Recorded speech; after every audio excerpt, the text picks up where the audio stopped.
Welcome back.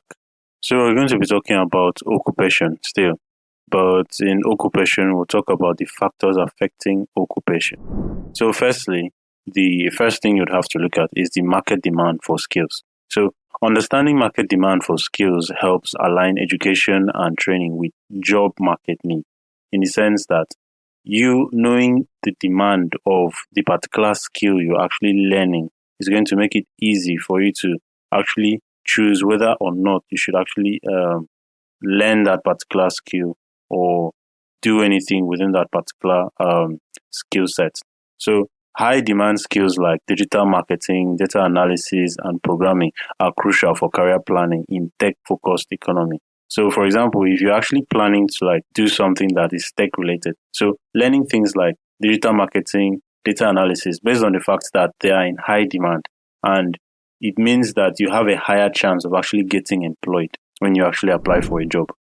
Next is family and social expectations. So family and social expectations in Nigerian society, for example, shapes career choices, often favoring prestigious or stable professions like medicine, based on the fact that most people believe that being a medical doctor, you are never going to go broke because hospitals always have people coming in and out. And then being a lawyer, that's for law, also doing things like engineering due to the cultural traditions and aspirations for social status. So based in, for example, in Africa, where we have more people who actually respect people who are either medical doctors or lawyers or engineers, at least having that Dr. Dr. John, Barrister John, or Engineer John. So it actually favors people who actually pick this particular kind of careers.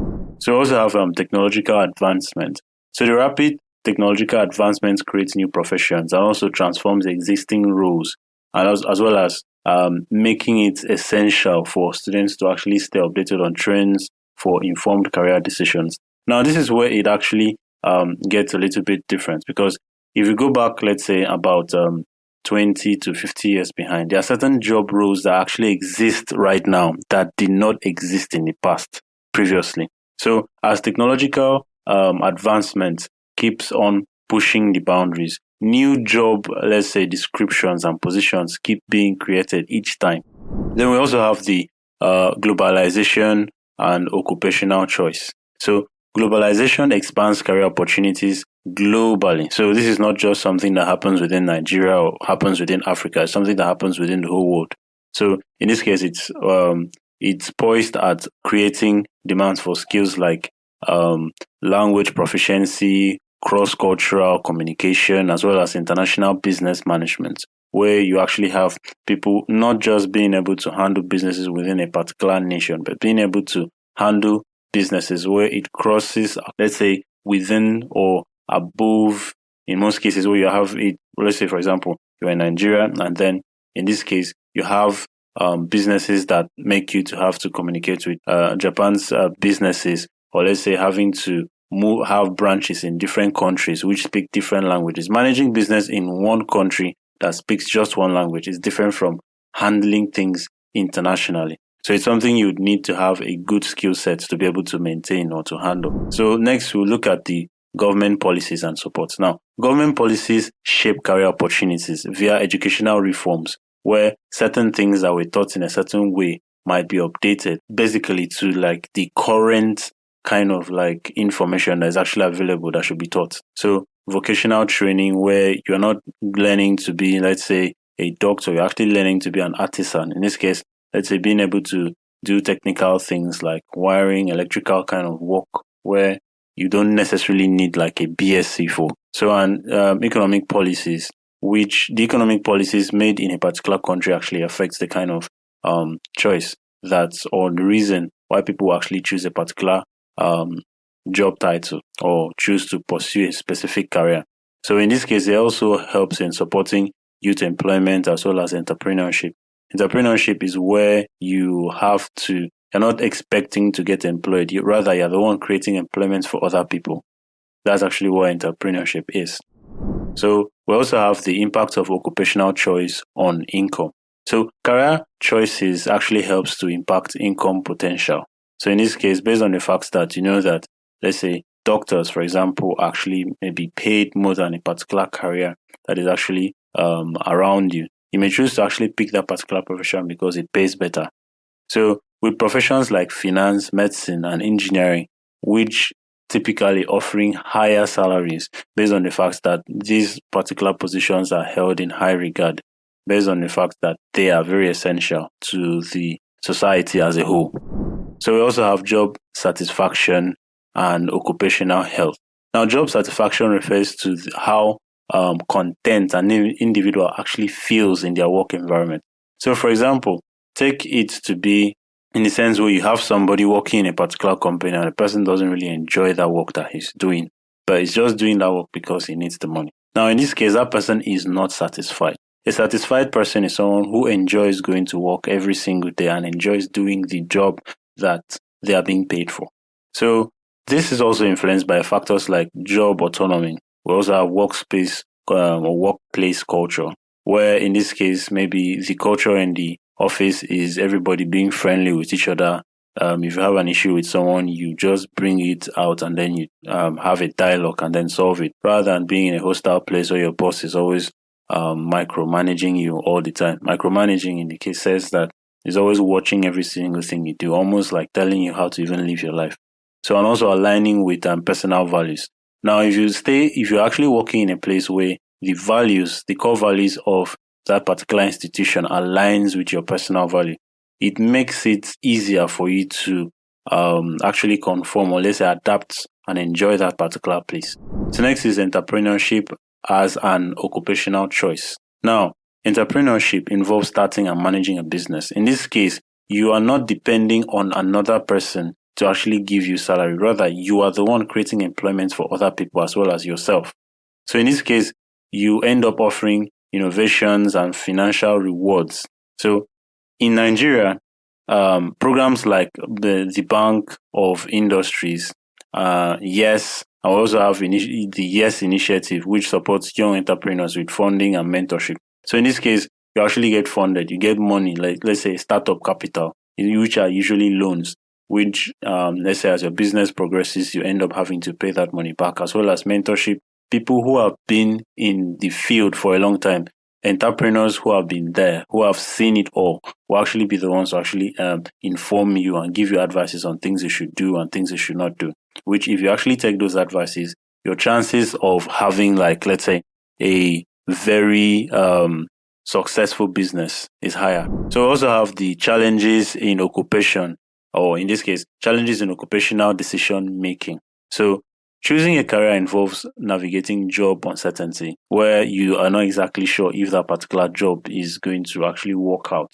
Also, market competition. This is where you have, let's say, one particular thing. Now, you would have a situation where you are in high school and then maybe half of your class is saying they want to be doctors. Now, irrespective of the fact that, let's say, there are many hospitals in Nigeria, the fact that there are so many people who want to be a doctor, there is bound to be competition in that particular avenue, even like lawyers or engineers. So educational requirements and also the personal interest. So some choices also have to do with what you actually want. So your personal interest is very, very important, as well as overcoming this requires research. Now, you can't just jump into a particular career and say, okay, this is what I want to do. You have to research it too, because at the end of the day, it may look juicy on the outside, but when you actually decide to research it, you now realize, oh, this job is not actually what I want to do. This career is not what I really want to do, because maybe you're someone who is afraid of blood or cannot stand blood. Then you just know that being a medical doctor just doesn't stand for it. So we also have to engage in things like career counseling, where you are told what to do.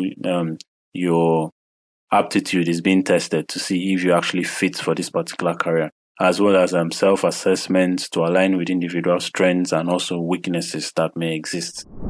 Next, we're going to be looking at the changing trends in occupational preferences.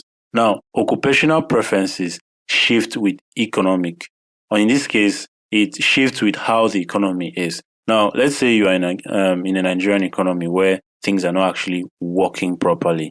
There are certain careers that you will not really be interested in taking them, because already maybe, let's say, the chances of you getting to do those particular things, or let's say the ability for you to find the universities or the institutions that may be at a moderate price for an average Nigerian to go for. So in this case, we also have technological and also social changes can also change this particular thing. So let's say, for example, you're in Nigeria and you want to be an aeronautic engineer. Your chances of just finding any university, let's say in your own state, it's impossible, because that is kind of like very specialized and things that may have to make you to go outside the country, which is going to be expensive, depending on the person who wants to go for this. So also increased demand for renewable energy careers, where in Nigeria we're actually lacking those kind of people who are educated in that particular area. So awareness of trends that help students adapt skills for future job market demands. Now, the market is not actually stiff, it's always moving. So it's something that over a certain period of time, it changes. Now, something that was in demand previously now becomes less in demand in the future. So we also have the occupational mobility and career progression. Now, occupational mobility is the ability to change jobs or advance within a particular career. Let's say you decided to become a computer scientist. Let's say you just study computer science, and then you now realize, oh, okay, from computer science, there's actually a new kind of career that's there. Okay, I want to do robotics and artificial intelligence. That's where you actually are able to actually progress, because you're moving from something within that particular level and then moving to something else that is actually higher. Or maybe say pivoting from computer science going into digital marketing, which is still a little bit related, but on different grounds. So we also have the fact that you get career progression in this case involves skill acquisitions, experiences, as well as the increased responsibilities, where you end up in aiding long-term career planning and advancement. So you can choose in advance, okay, I'm going to actually change my career in this way, I'm going to advance it in this other way. Gender and cultural influences on occupational choices. That's next thing we're going to be talking about. So cultural norms, in this case, when we're talking about cultural norms, it's about a culture. Now, based on the fact that Nigeria is more of a culturally diverse environment, you have to there's one thing you also have to understand about the cultural norms, and the cultural norms in this case is all about how a specific culture, how the way of the life of the people in this particular location. So cultural norms, for example, they don't expect a female to actually do a particular thing, and then they don't expect a male to actually do this other thing. So, for example, it's expected that most males or males generally are supposed to engage themselves in this particular kind of activities, while females are supposed to engage themselves in another kind of activity.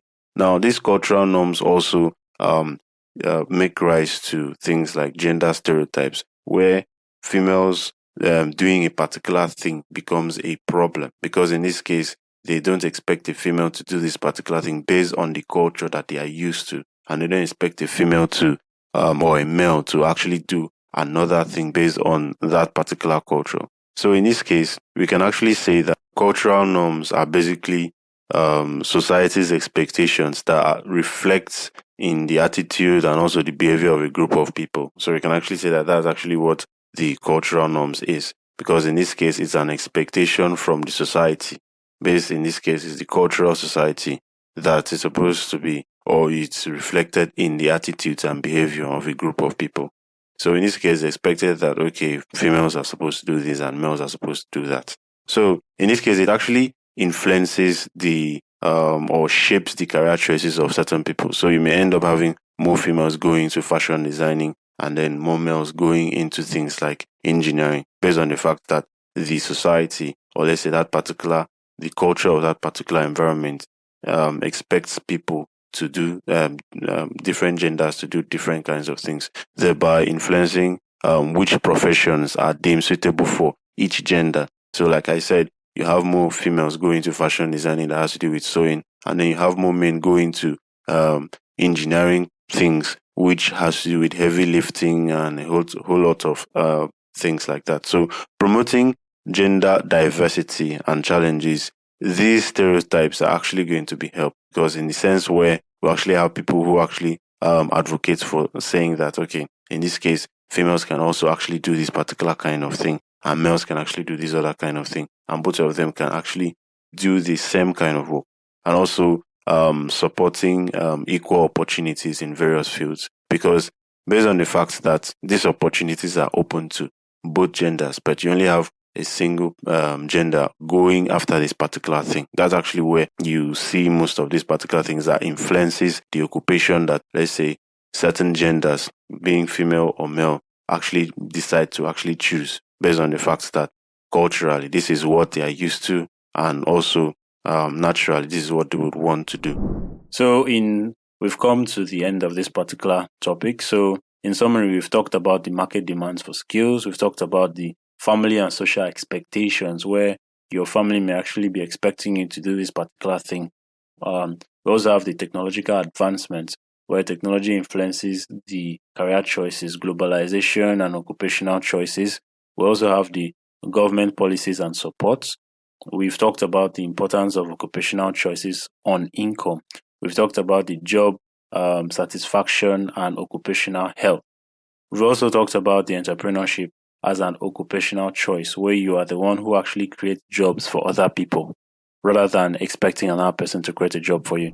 We also have the challenges in occupational decision making. We've talked about the challenges in changing trends in occupation preferences. We've also talked about the occupational mobility and career progression. We've talked about gender and cultural influences and occupational choices. Thank you for listening.